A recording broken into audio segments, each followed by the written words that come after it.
Саламатсыңарбы балдар? Бүгін біз қырғыз тил сабағынан идиш аяқ темасын өтөбүз.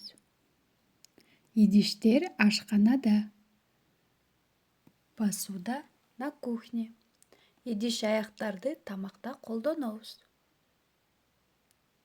Темирден жасалган идиштер. Посуда бывает сделана из железа. Темир идиш аяқ. Железная посуда. Айнектен жасалган идиш аяқтар. Посуда сделана из стекла. Айнек идиш аяқтар. Стеклянная посуда.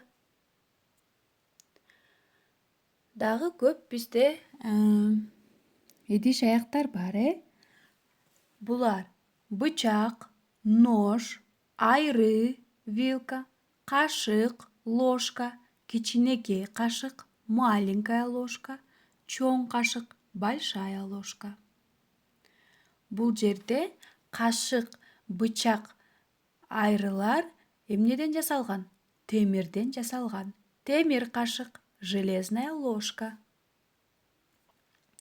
Кашык, ложка. Чайник, чайник. Табак, тарелка. Чыны. Мисалы, темир кашык, железная ложка. Айнек, табак. Стеклянная тарелка. Көмөч, казан, сковорода. Чөмүч, ковшик, кастрюль, каструля. Булардын баары темирден жасалган. Эти все посуды сделаны из металла. Так, бычак менен нан кесебиз. С ножом что мы делаем? Режем хлеб. Чайнекке чай куябыз. В чайник наливаем чай. Чакада суу бар. В ведре есть вода. Балдар, ушул сөздөрдү кайталагыла, саламатта калгыла. Повторите новый